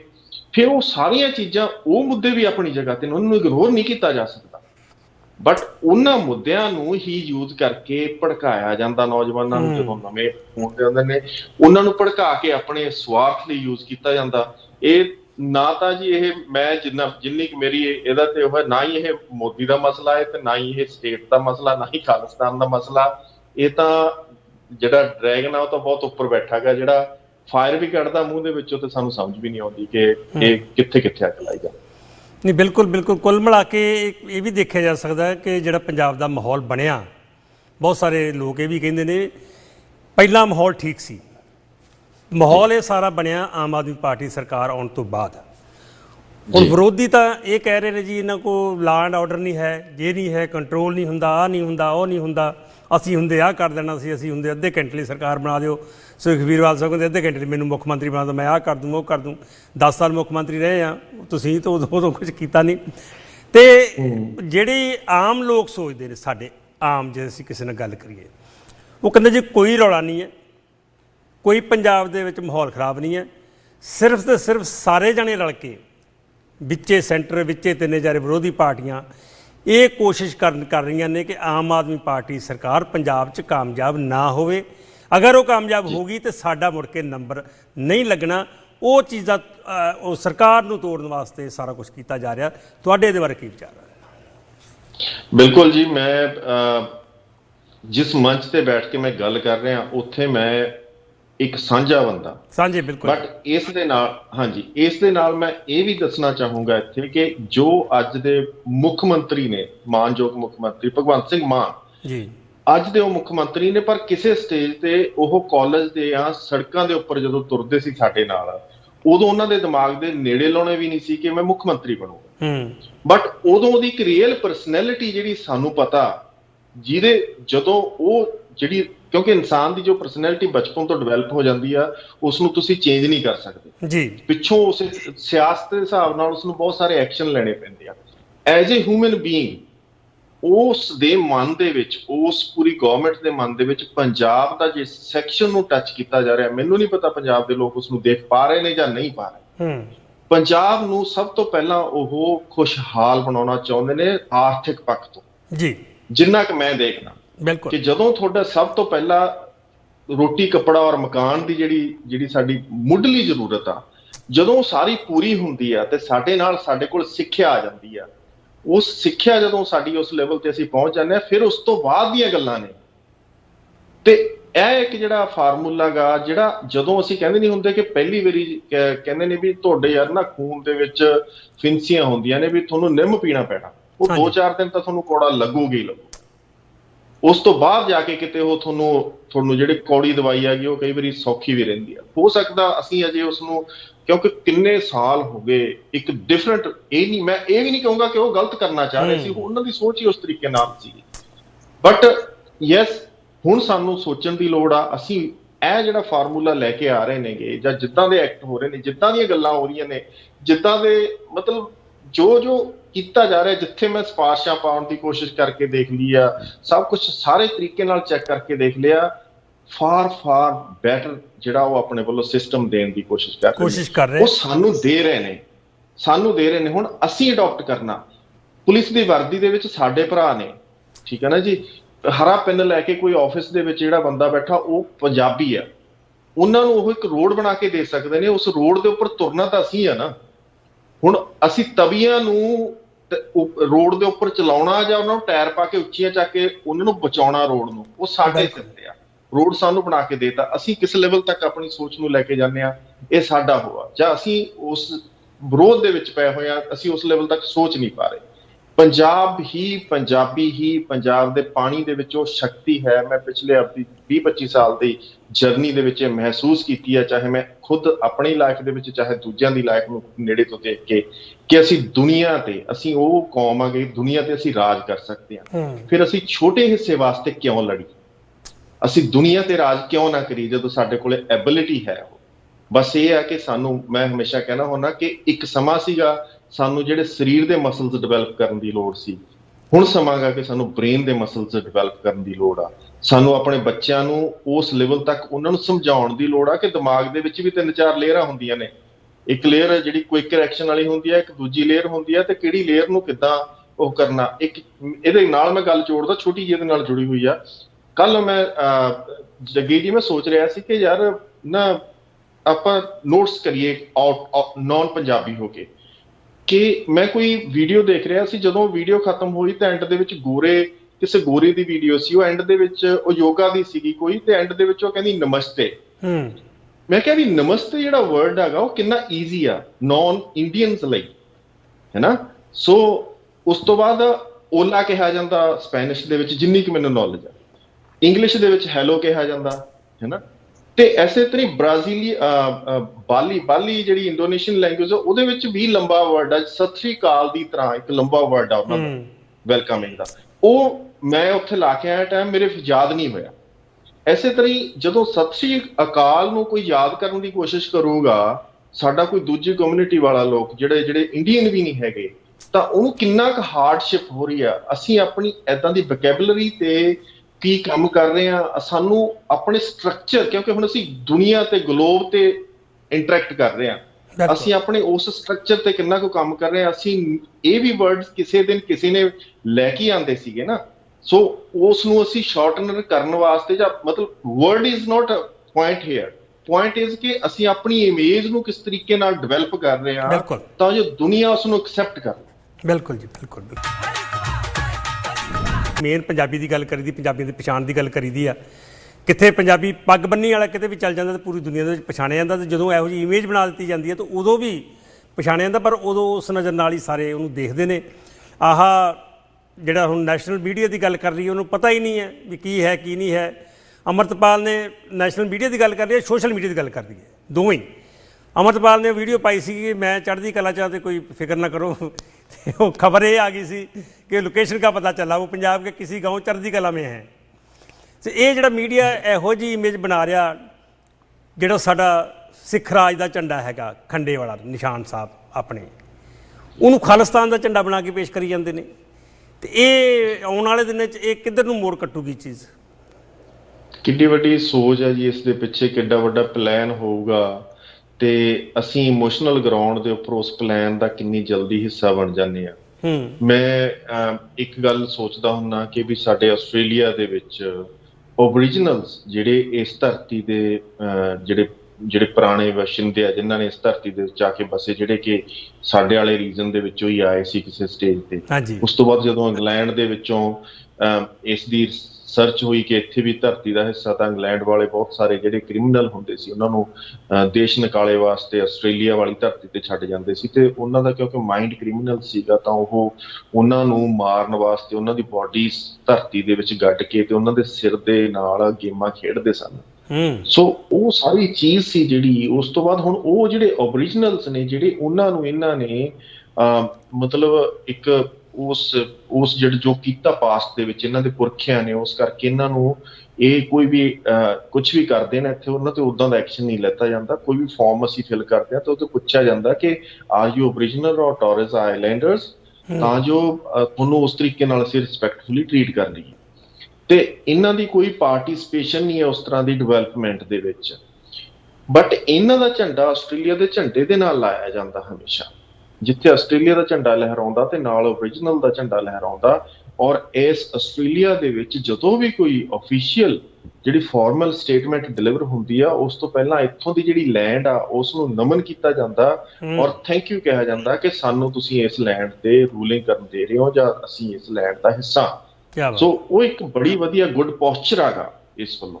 ਤਾਂ ਇਹ ਜਿਹੜਾ ਹੁਣ ਮੈਂ ਇਸ ਪੂਰੇ ਸਿਨੈਰੀਓ ਨੂੰ ਜਦੋਂ ਮੈਂ ਝੰਡਿਆਂ ਨੂੰ ਦੇਖਦਾ ਤਾਂ ਮੇਰੇ ਦਿਮਾਗ ਦੇ ਵਿੱਚ ਉਹ ਝੰਡਾ ਆਉਂਦਾਗਾ ਜਿਹੜੀ ਸਿੱਖ ਰੈਜੀਮੈਂਟ ਦੀ ਕਿਸੇ ਕਸ਼ਮੀਰ ਦੀ ਉੱਚੀ ਪਹਾੜੀ ਦੇ ਉੱਪਰ ਲਹਿਰਾਉਂਦਾ ਇੰਡੀਆ ਦੇ ਝੰਡੇ ਦੇ ਨਾਲ। ਔਰ ਮੈਨੂੰ ਇਹ ਲੱਗਦਾ ਕਿ ਚਾਈਨਾ ਜਾਂ ਪਾਕਿਸਤਾਨ ਦੇ ਵਿੱਚ ਖੜਾ ਜਿਹੜਾ ਦੁਸ਼ਮਣ ਆ, ਜਿਹੜਾ ਦੁਸ਼ਮਣ ਦੀ ਨਜ਼ਰ ਨਾਲ ਸਾਨੂੰ ਦੇਖ ਰਿਹਾ ਹੈਗਾ ਯੂਨੀਫਾਰਮ ਦੇ ਵਿੱਚ, ਉਹਨੂੰ ਤਿਰੰਗਾ ਉਹਨਾਂ ਨਹੀਂ ਡਰਾਉਂਦਾ ਜਿੰਨਾ ਉਹਨੂੰ ਉਹ ਖਾਲਸੇ ਦਾ ਝੰਡਾ। ਜਦੋਂ ਮੈਂ ਖਾਲਸਾ ਸ਼ਬਦ ਕਹਿਣਾ ਇੱਥੇ ਇਹ ਧਿਆਨ ਰੱਖਣੀ ਹੈ, ਜਦੋਂ ਮੈਂ ਖਾਲਸਾ ਕਹਿਣਾ ਮੈਂ ਸਿੱਖ ਕੌਮ ਦੀ ਗੱਲ ਨਹੀਂ ਕਰ ਰਿਹਾ। ਖਾਲਸਾ ਜਦੋਂ ਬਣਾਇਆ ਗਿਆ ਸੀ ਉਹ ਸਿੱਖ ਨਹੀਂ ਇਕੱਲਾ ਬਣਾਇਆ ਗਿਆ ਸੀ, ਉਹ ਖਾਲਸੇ ਦਾ ਕੱਦ ਸੀਗਾ ਜਾਂ ਖਾਲਸੇ ਦੀ ਪਹਿਚਾਣ ਸੀ ਖਾਲਸ ਹੋਣਾ। ਔਰ ਇਹ ਧਰਮ ਦੀ ਜਿੰਨਾ ਕੁ ਮੈਂ ਜਿਸ ਤਰੀਕੇ ਨਾਲ ਇਹਨੂੰ ਐਨਾਲਾਈਜ਼ ਕੀਤਾ ਕਿ ਇਹ ਤਾਂ ਧਰਮ ਹੀ ਇਹੋ ਜਿਹਾ ਕਿ ਜਿਹੜਾ ਸਾਰਿਆਂ ਦਾ ਇੱਕ ਕਹਿੰਦੇ ਨਹੀਂ ਕਿ ਸਾਨੂੰ ਸਕੂਲ ਦੇ ਵਿੱਚ ਨਾ ਇੱਕ ਫਾਰਮੂਲਾ ਦੇ ਦਿੰਦੇ ਹੁੰਦੇ ਸੀ, ਟਿਊਸ਼ਨ ਤੇ ਜਾਂਦੇ ਹੁੰਦੇ ਸੀਗੇ ਅਸੀਂ, ਕਹਿੰਦੇ ਵੀ ਆਹ ਲਿਖ ਯਾਦ ਕਰ ਲਓ, ਚਾਹੇ ਕੋਈ ਵੀ ਆ ਜਾਏ ਬਸ ਆਹ ਲਿਖਿਆ ਆਇਓ, ਠੀਕ ਹੈ ਨਾ, ਤੁਸੀਂ ਪਾਸ ਹੋ ਜਾਓਗੇ, ਤੁਹਾਨੂੰ 33 ਆ ਜਾਣਗੇ। ਤਾਂ ਮਤਲਬ ਖਾਲਸੇ ਦਾ ਜਿਹੜਾ ਰੂਪ ਸੀਗਾ ਉਹ ਸੀਗਾ ਅਸਲ ਦੇ ਵਿੱਚ ਕਿ ਅਸੀਂ ਉਹ ਖਾਲਸ ਕੌਮ ਹੈ ਜਿਹਦੇ ਵਿੱਚ ਸਾਰਾ ਸਮਾਉਂਦਾ ਸਾਰਾ ਕੁਝ, ਚਾਹੇ ਕਿਸੇ ਵੀ ਸਾਈਡ ਤੋਂ ਤੁਸੀਂ ਉਸਨੂੰ ਦੇਖੋ। ਤਾਂ ਉਹ ਝੰਡਾ ਜਦੋਂ ਉਹ ਲਹਿਰਾਉਂਦਾ ਸੀਗਾ, ਜਿਹੜੀਆਂ ਤਾਕਤਾਂ ਨੇ ਜਿਹੜੀਆਂ ਇੱਥੋਂ ਕੰਮ ਕਰਦੀਆਂ ਜ਼ਿਆਦਾ ਅਗੇਂਸਟ ਜਿਹੜੀ ਸਾਡਾ ਰੀਜ਼ਨ ਹੈਗਾ, ਜਿਹੜਾ ਮੈਂ ਫੇਰ ਕਹਿਣਾ ਕਿ ਸਿੱਖਾਂ ਦੇ ਖਿਲਾਫ ਨਹੀਂ, ਉਸ ਰੀਜ਼ਨ ਦੇ ਖਿਲਾਫ ਜਿਹਦੇ ਵਿੱਚ ਹਿੰਦੂ ਵੀ ਆਉਂਦੇ ਨੇ, ਉਹਦੇ ਵਿੱਚ ਮੁਸਲਮਾਨ ਵੀ ਆਉਂਦੇ ਨੇ ਜਿਹੜੇ ਉਹ ਨਾਰਥ ਰੀਜਨ ਦੇ ਵਿੱਚ ਰਹਿੰਦੇ ਨੇ, ਉਹਨਾਂ ਦੇ ਖਿਲਾਫ ਉਹਨਾਂ ਨੇ ਕੀ ਕੀਤਾ ਕਿ ਉਹਨਾਂ ਨੇ ਸਾਡੀ ਸੈਂਸਿਟਿਵ ਏਰੀਆ ਨੂੰ ਟੱਚ ਕੀਤਾ ਔਰ ਉਸ ਨੂੰ ਧਰਮ ਦੇ ਨਾਂ ਦੇ ਉੱਪਰ ਉਹ ਝੰਡਿਆਂ ਦੇ ਵਿੱਚ ਹੇਰ-ਫੇਰ ਕੀਤਾ, ਸਾਰਾ ਕੁਝ ਹੇਰ-ਫੇਰ ਕਰਕੇ ਉਹ ਜਿਹੜਾ ਤਿਰੰਗਾ ਉਹਦੇ ਤੋਂ ਉਸ ਨੂੰ ਦੂਰੀ ਬਣਾਉਣ ਵਾਸਤੇ ਇੱਕ ਗਰਾਊਂਡ ਤਿਆਰ ਕਰ ਲਿਆ। ਔਰ ਅਸੀਂ ਉਸ ਪੂਰੀ ਗੇਮ ਦਾ ਇੱਕ ਹਿੱਸਾ ਬਣਦੇ ਜਾ ਰਹੇ ਹਾਂਗੇ। ਮੇਰੀ ਇਸ ਸਟੇਟਮੈਂਟ ਦੇ ਵਿੱਚ ਇਹ ਨਹੀਂ ਹੈ ਕਿ ਇਹ 'ਚ ਮੈਂ ਕਹਿ ਰਿਹਾ ਜਸਟੀਫਾਈ ਕਰ ਰਿਹਾ ਕਿ ਪੰਜਾਬੀਆਂ ਨਾਲ ਜਾਂ ਸਿੱਖਾਂ ਨਾਲ ਦਰਿਆਤ ਨਹੀਂ ਹੋ ਰਹੀ, ਉਹ ਹੋ ਰਹੀ ਆ ਔਰ ਉਹ ਸਾਡੇ ਪਰਿਵਾਰ ਦਾ ਹਿੱਸਾ। ਇੱਕ ਬਾਬਾ ਬੈਠਾ ਗਾ, ਉਹਦੇ ਗਾਹਾਂ 3 ਬੱਚੇ ਨੇ, ਉਹ 3 ਬੱਚਿਆਂ ਦੇ 2-2 ਬੱਚੇ ਹੋਰ ਨੇ। ਹੁਣ ਉਹ ਬਾਬਾ ਬਥੇਰਾ ਰੌਲਾ ਪਾਈ ਜਾਂਦਾ ਕਿ ਭਾਈ ਤੁਸੀਂ ਨਾ ਲੜੋ, ਗਵਾਂਢੀ ਨੇ ਉਹਨੂੰ ਉਂਗਲ ਲਾਈ ਹੋਈ ਆ ਕਿ ਭਾਈ ਤੂੰ ਤਾਂ ਅੱਡ ਹੋਣੀ ਹੋਣਾ, ਤੇਰੀ ਤਰੱਕੀ ਉੱਥੇ ਹੀ ਹੋਊਗੀ। ਸੋ ਉਸ ਜਿੰਨਾ ਚਿਰ ਹੁਣ ਈਦਰ ਉਹ ਬਾਬਾ ਡਾਂਗ ਨਾਲ ਕਰਵਾਵੇ ਜਾਂ ਫਿਰ ਉਹ ਚੁੱਪ ਕਰਕੇ ਬਹਿ ਜਾਏ, ਤਾਂ ਉਹਨੂੰ ਇਹ ਕਹਾਣੀ ਸਾਡੇ ਪਰਿਵਾਰ ਦੀ ਆ। ਔਰ ਜਦੋਂ ਮੈਂ ਗਲੋਬਲ ਪੂਰੇ ਫਾਰਮ ਦੇ ਉੱਪਰ ਦੇਖਦਾਗਾ ਇੰਡੀਆ ਨੂੰ, India is a growing country, India ਦੀ ਜਿਹੜੀ ਪਲੈਨਿੰਗ ਆ ਗਈ ਐਜ਼ ਐਨ ਇੰਡੀਆ, ਤਾਂ ਉਹ ਬਹੁਤ ਬੈਸਟ ਆ ਦੁਨੀਆ ਦੇ ਵਿੱਚ। ਬਟ ਦੂਜੇ ਪਾਸੇ ਜੇ ਕੱਲ ਨੂੰ ਖਾਲਿਸਤਾਨ ਬਣ ਜਾਂਦਾ ਤਾਂ ਮੈਂ ਕਿਉਂਕਿ ਮੇਰੀ ਜਨਮ ਭੂਮੀ ਖਾਲਿਸਤਾਨ ਵਾਲੇ ਏਰੀਏ ਦੇ ਵਿੱਚ ਆ ਜਾਣੀ, ਤਾਂ ਮੈਂ ਔਰ ਮੇਰੇ ਵਰਗੇ ਹੋਰ ਬਥੇਰੇ ਉਸੇ ਪਾਸੇ ਦੀ ਖੜਨਗੇ, ਚਾਹੁੰਦੇ ਹੋਏ ਨਾ ਚਾਹੁੰਦੇ ਹੋਏ। ਇਸ ਲਈ ਨਹੀਂ ਕਿ ਉਹ ਉਸ ਸਬਜੈਕਟ ਨੂੰ ਪਸੰਦ ਕਰਦੇ ਨੇ, ਉਹ ਇਸ ਲਈ ਕਿ ਜਿੱਥੇ ਉਹਨਾਂ ਦਾ ਜਨਮ ਹੋਇਆ, ਜਿੱਥੇ ਉਹਨਾਂ ਦੇ ਦਾਦੇ ਪੜਦਾਦਿਆਂ ਨੇ ਜ਼ਮੀਨ ਜਾਂ ਖੇਤੀ ਕੀਤੀ, ਇਹ ਉਸ ਨੂੰ ਪਿਆਰ ਕਰਦੇ। ਸੋ ਸਾਨੂੰ ਬਹੁਤ ਕੇਅਰਫੁਲੀ ਇਸ ਪੂਰੇ ਸਬਜੈਕਟ ਨੂੰ ਅੱਗੇ ਲੈ ਕੇ ਜਾਣਾ ਚਾਹੀਦਾ ਔਰ ਕੀ ਇਹ ਸਬਜੈਕਟ ਅੱਗੇ ਜਾਣਾ ਵੀ ਚਾਹੀਦਾ। ਕਰਤਾਰਪੁਰ ਸਾਹਿਬ ਦਾ ਲਾਂਘਾ ਜਦੋਂ ਖੁੱਲਦਾਗਾ, ਉਸ ਦੇ ਪਿੱਛੇ ਮਿਲੀਅਨ ਟ੍ਰਿਲੀਅਨ ਅਰਦਾਸਾਂ ਹੋਈਆਂ ਨੇ ਜੱਗੀ ਜੀ, ਔਰ ਉਹ ਸੱਚੇ ਦਿਲੋਂ ਅਰਦਾਸਾਂ ਹੋਈਆਂ ਨੇ। ਜਦੋਂ ਵੀ ਅਰਦਾਸ ਕਰਦਾ ਸਿੱਖ ਤਾਂ ਕਿਤੇ ਜਾ ਕੇ ਉਹ ਅਰਦਾਸਾਂ ਦੀ ਆਵਾਜ਼ ਜਿਹੜੀ ਉਹ ਖਲਾ ਦੇ ਵਿੱਚ ਉਸ ਕੁਦਰਤ ਦੇ ਕੋਲ ਗਈ, ਤਾਂ ਉਹ ਕਿਸੇ ਨੇਤਾ ਦੇ ਦਿਮਾਗ ਦੇ ਵਿੱਚ ਪਹੁੰਚੀ ਤੇ ਉਹ ਇੱਕ ਚਾਹੇ ਉਹਨਾਂ ਨੂੰ ਉਹ ਪੋਲੀਟੀਕਲ ਬੈਨੀਫਿਟ ਲੱਗਿਆ ਹੋਵੇ, ਚਾਹੇ ਕਮਰਸ਼ੀਅਲ ਜਾਂ ਫਾਈਨੈਂਸ਼ੀਅਲੀ ਬੈਨੀਫਿਟ ਲੱਗਿਆ ਹੋਵੇ, ਉਹ ਸਾਡਾ ਇੱਕ ਸੱਚ ਹੋਇਆ। ਬਿਲਕੁਲ ਕੀ ਫੇਰ ਅਸੀਂ ਦੁਬਾਰਾ ਅਰਦਾਸਾਂ ਕਰਨ ਲੱਗਾਂਗੇ ਕਿ ਸਾਨੂੰ ਪਟਨੇ ਜਾਣ ਵਾਸਤੇ ਰਾਹ ਖੋਲ ਦਿੱਤੇ ਜਾਣ? ਜਾਂ ਸਾਨੂੰ, ਕਿਉਂਕਿ ਗੁਰੂ ਨੇ ਜਦੋਂ ਵਾਕ ਕੀਤਾ ਸੀਗਾ ਉਹ ਇਹ ਸੋਚ ਕੇ ਨਹੀਂ ਵਾਕ ਕੀਤਾ ਸੀਗਾ ਕਿ ਮੈਂ ਇਸ ਖਿੱਤੇ ਨੂੰ ਖਾਲਿਸਤਾਨ ਬਣਾਵਾਂ ਜਾਂ ਪੰਜਾਬ ਨੂੰ ਉਹ ਕਰਾਂ। ਹਾਂਜੀ ਉਹ ਜੇ ਉਹ ਪਟਨੇ ਤੱਕ ਜਾਂਦੇ ਨੇਗੇ ਜਾਂ ਉਹ ਦੂਰ ਦੂਰ ਤੱਕ ਜਾਂਦੇ ਨੇ, ਉਹ ਕਹਿੰਦੇ ਸਾਰੀ ਧਰਤੀ ਸਾਡੀ ਆ। ਬਿਲਕੁਲ ਤੁਸੀਂ ਖਾਲਸਾਈ ਰੰਗ ਨੂੰ, ਖਾਲਸ ਮੀਨ ਸੁੱਚੇ ਸੱਚੇ ਹੋ ਕੇ, ਜਿਹੜੀ ਤੁਸੀਂ ਪਹਿਲਾਂ ਗੱਲ ਕੀਤੀ ਕਿ ਇੱਕ ਪੱਗ ਵਾਲੇ ਨੇ ਜੌਬ ਲੈਤੀ ਉੱਥੇ ਤੇ ਉਸ ਤੋਂ ਬਾਅਦ ਸਾਰਿਆਂ ਨੂੰ ਬੁਲਾਉਣ ਲੱਗ ਗਏ, ਉਹ ਰੂਪ ਸਾਰੇ ਕਿਤੇ ਜਿਹੜੀ ਲੈ ਕੇ ਜਾਣ ਦੀ ਜਿਹੜੀ ਮੇਰੇ ਖਿਆਲ ਦੇ ਵਿੱਚ ਗੱਲ ਕੀਤੀ ਹੈ, ਜਿੰਨੀ ਕੁ ਮੈਂ ਆਪਣੀ ਛੋਟੀ ਵੱਡੀ ਸਮਝ ਦੇ ਨਾਲ ਉਸ ਨੂੰ ਸਮਝਣ ਦੀ ਕੋਸ਼ਿਸ਼ ਕੀਤੀ ਹੈ। ਸੋ ਇਹ ਮੈਨੂੰ ਲੱਗਦਾ ਹੁੰਦਾ ਜੀ ਕਿ ਇੱਥੇ ਕਿਤੇ ਨਾ ਕਿਤੇ ਅਸੀਂ ਫੇਲ ਹੋ ਰਹੇ ਜੀ। ਨਹੀਂ ਬਿਲਕੁਲ ਬਿਲਕੁਲ, ਬਹੁਤ ਵਧੀਆ ਗੱਲਾਂ ਕੀਤੀਆਂ ਜੀ। ਵੈਸੇ ਉੱਦਾਂ ਪੰਜਾਬ ਦੀ ਦੁੱਖ ਦੀ ਰਗ ਜਿਹੜੀ ਇਹਨਾਂ ਨੇ ਫੜੀ ਆ, ਕਿਸੇ ਬਾਹਰਲੇ ਮੁਲਕਾਂ ਦੀ ਗੱਲ ਕਰ ਲਈਏ, ਚਾਹੇ ਏਜੰਸੀਆਂ ਦੀ ਗੱਲ ਕਰ ਲਈਏ, ਚਾਹੇ ਕਿਸੇ ਹੋਰ ਦੀ, ਉਹਨਾਂ ਨੇ ਦੇਖਿਆ ਪੰਜਾਬੀ ਕਿਸੇ ਹੋਰ ਗੱਲ ਤੇ ਨਹੀਂ ਭੜਕਦੇ, ਨਾ ਲੜਦੇ ਆ। ਅਗਰ ਆਪਸ ਵਿੱਚ ਲੜਦੇ ਨੇ ਧਰਮ ਦੇ ਨਾਂ ਤੇ ਲੜਦੇ ਨੇ, ਧਰਮ ਦਾ ਕੋਈ ਨਾ ਕੋਈ ਬੇਅਦਬੀਆਂ ਹੋ ਗਈਆਂ, ਇਹ ਹੋ ਗਿਆ, ਸਾਰਾ ਕੁਝ ਉਸੇ ਸਿਲਸਿਲੇ ਚੱਲੀ ਜਾਂਦਾ। ਚਲੋ ਪੰਜਾਬ ਚੱਲ, ਤੁਸੀਂ ਪੰਜਾਬ ਗਏ ਹੋ, ਸਰਕਾਰ ਬਣਨ ਤੋਂ ਬਾਅਦ ਕੋਈ ਫਰਕ ਮਹਿਸੂਸ ਹੋਇਆ ਜੀ? ਆਲੇ ਦੁਆਲੇ ਦੇਖਿਆ ਹੋ? ਫਰਕ ਹੈ ਬਹੁਤ ਸਾਰੀਆਂ ਚੀਜ਼ਾਂ। ਜਿਹੜਾ ਫਰਕ ਇਹ ਆ ਕਿ ਵੱਡੀ ਗੱਲ ਜਿਹੜੀ ਮੈਨੂੰ ਸਭ ਤੋਂ ਜ਼ਿਆਦਾ ਲੱਗੀ ਕਿ ਹੁਣ ਰਿਸ਼ਵਤ ਉਸ ਤਰ੍ਹਾਂ ਦੀ ਨਹੀਂ ਹੈ। ਹਾਂ, ਜੇ ਪਤਾ, ਜਿਹਦਾ ਵੀ ਪਤਾ ਲੱਗ ਜਾਂਦਾ, ਪ੍ਰੂਫ ਮਿਲ ਜਾਂਦਾ। ਉਹ ਕਹਿੰਦੇ ਨਹੀਂ ਹੈ ਕਿ ਵੀ ਮੋੜ ਪੈ ਗਿਆ, ਹਾਂ, ਫੋੜੇ ਦੇ ਉੱਪਰ ਖਰੀਂਡ ਆ ਗਿਆ, ਪਰ ਅਜੇ ਥੱਲੇ ਅੱਲਾ ਹੈਗਾ। ਉਹ ਹੌਲੀ ਹੌਲੀ ਉਹ ਖਰੀਂਡ ਸੁੱਕੂਗਾ, ਸੁੱਕ ਕੇ ਹੌਲੀ ਹੌਲੀ ਉਹ ਨਾਰਮਲ ਸਕਿਨ ਬਣੂਗੀ। It will take a time ਜੀ, ਬਟ ਪ੍ਰੋਸੈਸ ਚੱਲ ਰਿਹਾ। ਪਰ ਲੋਕਾਂ ਨੂੰ ਬਹੁਤ ਜ਼ਿਆਦਾ ਸਪੋਰਟ ਕਰਨ ਦੀ ਜ਼ਰੂਰਤ ਆ। ਮੈਂ ਇੱਕ ਬੇਨਤੀ ਜ਼ਰੂਰ ਕਰਨੀ ਚਾਹੂੰਗਾ, ਇਸ ਕਰਕੇ ਨਹੀਂ ਹੈ ਕਿ ਅਸੀਂ ਉਸ ਦਾਇਰੇ ਦਾ ਹਿੱਸਾ ਰਹੇ ਹਾਂ ਜਿਸ ਦਾਇਰੇ ਦੇ ਵਿੱਚੋਂ ਪੰਜਾਬ ਦੇ ਮਾਨਯੋਗ ਮੁੱਖ ਮੰਤਰੀ ਸਾਹਿਬ ਆਉਂਦੇ ਨੇਗੇ। ਮੈਂ ਐਜ਼ ਏ ਪੰਜਾਬੀ ਜੇ ਸੋਚਾਂ, ਅੱਜ ਜੋ ਸਟ੍ਰੈਟਜੀ ਦੇਣ ਦੀ ਕੋਸ਼ਿਸ਼ ਕੀਤੀ ਜਾ ਰਹੀ ਹੈ ਪੰਜਾਬ ਨੂੰ, ਜਿਸ ਤਰੀਕੇ ਨਾਲ ਸੋਚਿਆ ਜਾ ਰਿਹਾ, ਜਿਸ ਤਰੀਕੇ ਨਾਲ ਕੰਮ ਕੀਤਾ ਜਾ ਰਿਹਾ, ਜੇ ਉਸ ਨੂੰ ਅਸੀਂ ਅਡਾਪਟ ਕਰ ਲੈਂਦੇ ਹਾਂ ਔਰ ਪੰਜਾਬੀ ਰਲ ਕੇ ਕਰਦੇ ਨੇ ਉਸ ਨੂੰ, ਔਰ ਪੰਜਾਬੀ, ਮੈਂ ਫੇਰ ਕਹਿਣਾ ਪੰਜਾਬੀ, ਕਿਉਂਕਿ ਪੰਜਾਬ ਇਕੱਲੇ ਸਿੱਖਾਂ ਦਾ ਨਹੀਂ ਹੈ, ਪੰਜਾਬੀਆਂ ਦਾ। ਸੋ ਉਹ ਚੀਜ਼ ਅਸੀਂ ਬਹੁਤ ਅੱਗੇ ਤੱਕ ਲੈ ਕੇ ਜਾ ਸਕਦੇ ਹਾਂ। ਔਰ ਮੇਰੇ ਪਿੰਡ ਦੇ ਵਿੱਚ ਜਿਹੜੀ ਮੈਂ ਆਪਣੇ ਫੇਸਬੁੱਕ ਤੇ ਵੀ ਸ਼ੇਅਰ ਕੀਤੀ ਸੀ, ਬੜੀ ਵੱਡੀ ਗੱਲ ਜਿਹੜੀ ਨੋਟਿਸ ਹੀ ਨਹੀਂ ਕੀਤੀ ਸੀ, ਮੈਂ ਵੀ ਨਹੀਂ ਕਦੇ ਨੋਟਿਸ ਕੀਤੀ ਸੀ। ਸਾਡੇ ਪਿੰਡ ਦੇ ਵਿਚਾਲੇ ਇੱਕ ਡੇਰਾ, ਉਸ ਡੇਰੇ ਦੇ ਉੱਪਰ ਦੋ ਜਿਹੜੇ ਝੰਡੇ ਲੱਗੇ ਹੋਏ, ਇੱਕ ਖਾਲਸੇ ਦਾ, ਮਤਲਬ ਸਿੱਖੀ ਦਾ, ਤੇ ਇੱਕ ਹਿੰਦੂ ਦਾ ਜੀ, ਤੇ ਦੋਨੇ ਤੇ ਥੱਲੇ ਉਸ ਦੇ ਉੱਪਰ ਜਿਹੜੀ ਫੋਟੋ ਖਿੱਚੀ ਹੋਈ ਸੀ, ਥੱਲੇ ਉਹਦੇ ਤੇ ਕਿਸਾਨੀ ਮੋਰਚੇ ਵਾਲੇ ਆਪਣੇ ਝੰਡੇ ਲਈ ਬੈਠੇ। ਸੋ ਇੱਕ ਪਿਕਚਰ ਦੇ ਫਰੇਮ ਦੇ ਵਿੱਚ ਤਿੰਨੋਂ ਆਉਂਦੇ ਨੇ ਕਿ ਉੱਪਰੋਂ, ਜਿਸ ਨੂੰ ਅਸੀਂ ਉਹ ਡੇਰਾਵਾਦ, ਡੇਰਾ ਸਾਈਨ ਹੈਗਾ ਉਸ ਚੀਜ਼ ਦਾ ਕਿ ਕਿਉਂ ਹੋ ਰਿਹਾ, ਕਿਉਂਕਿ ਡੇਰੇ ਨੇ ਉਹ ਦੋਨੋਂ ਧਰਮ ਇਕੱਠੇ ਕਰ ਲਏ।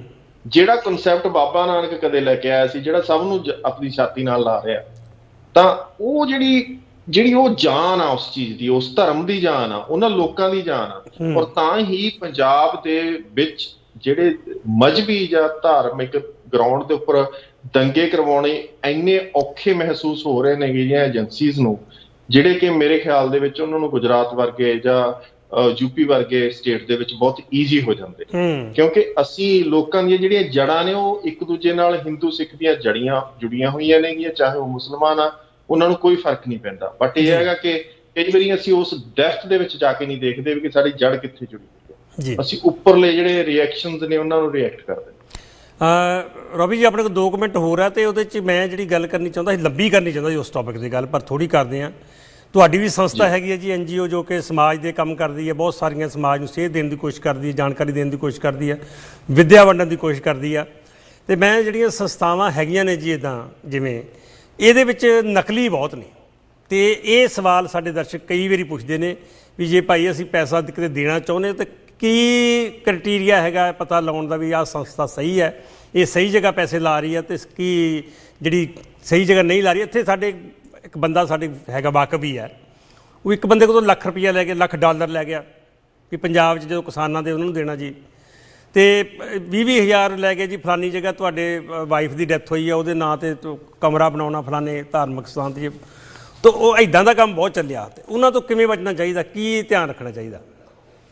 ਮੇਰੇ ਖਿਆਲ ਦੇ ਵਿੱਚ ਆਪਣੇ ਆਪਣੇ ਪਿੰਡ ਨੂੰ ਅਡਾਪਟ ਕਰੋ ਜੀ, ਜ਼ਰੂਰ ਉਹਨਾਂ ਚੀਜ਼ਾਂ ਦੇ ਉੱਪਰ। ਔਰ ਜਿਹੜੀ ਸਾਡੀ ਸੰਸਥਾ ਦੀ ਜਦੋਂ ਮੈਂ ਗੱਲ ਕਰਦਾ, ਅਸੀਂ ਡਿਸੇਬਿਲਿਟੀ ਸੈਕਟਰ ਆ, ਜਿਹੜੇ ਅਸੀਂ ਜੋ ਕਰ ਰਹੇ ਹਾਂ ਉਸੇ ਤਰ੍ਹਾਂ ਹੀ ਜੋ ਪਲਾਨ ਸਾਡਾ ਚੱਲ ਰਿਹਾ ਅਜੇ ਪੇਪਰ ਤੇ ਹੀ ਆ, ਉਸ ਪਲਾਨ ਨੂੰ ਤੁਸੀਂ ਵੀ ਕੋਈ ਵੀ ਸੁਣਨ ਵਾਲਾ ਯੂਜ਼ ਕਰ ਸਕਦਾ। ਤਾਂ ਮੈਨੂੰ ਇਹ ਲੱਗਦਾ ਵੀ ਪੰਜਾਬ ਦੇ ਵਿੱਚ ਹਰ ਇੱਕ ਪਿੰਡ ਦੇ ਵਿੱਚ ਬਹੁਤ ਸਾਰੇ NRIs ਨੇ।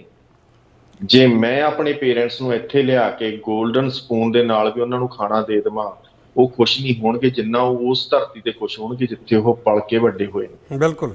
ਜੇ ਮੇਰੇ ਪਿੰਡ ਦੇ ਵਿੱਚ 100 ਪਰਿਵਾਰ ਹੈਗਾ ਜਿਹਦਾ 100 ਇੱਕ ਬੱਚਾ ਜਿਹੜਾ ਬਾਹਰ ਗਿਆ ਹੋਇਆ, ਜੇ ਮੈਂ ਆਪਣੇ ਪਿੰਡ ਦੇ ਵਿੱਚ ਹੀ ਇੱਕ ਏਦਾਂ ਦੀ ਸੰਸਥਾ ਕ੍ਰੀਏਟ ਕਰ ਲੈਣਾ ਜਿਹਦੇ ਵਿੱਚ ਉਹ ਸਾਰੇ ਬਜ਼ੁਰਗਾਂ ਨੂੰ ਇੱਕ ਪ੍ਰੋਪਰ ਇੱਥੋਂ ਦੇ ਸਿਸਟਮ ਦੇ ਹਿਸਾਬ ਨਾਲ ਕੇਅਰ ਦਿੱਤੀ ਜਾਂਦੀ ਆ, ਔਰ ਮੈਨੂੰ ਲੱਗਦਾ ਕਿ ਉਹ ਜ਼ਿਆਦਾ ਬੈਨੀਫਿਸ਼ਰੀ ਹੋ ਸਕਦਾ ਉਹਨਾਂ ਵਾਸਤੇ ਵੀ, ਉਹਨਾਂ ਦੀ ਇਮੋਸ਼ਨਲ ਵੈਲਬੀਇੰਗ ਵਾਸਤੇ ਵੀ, ਜਿਹੜੀ ਅੰਡਰ ਕੈਮਰੇ ਰਹੇ, ਅੰਡਰ ਉਹਨਾਂ ਦੀ ਪ੍ਰੈਕਟਿਸ ਇੱਥੋਂ, ਬਿਕੋਜ਼ ਮੈਂ ਡਿਸੇਬਿਲਿਟੀ ਏਜ ਕੇਅਰ ਵਗੈਰਾ ਦੇ ਸਾਰੇ ਕੋਰਸਿਸ ਅਸੀਂ ਕਰਾਉਂਦੇ ਆ ਆਪਣੀ ਸੰਸਥਾ ਵੱਲੋਂ, ਇੱਥੇ ਕਾਲਜਸ ਵੱਲੋਂ।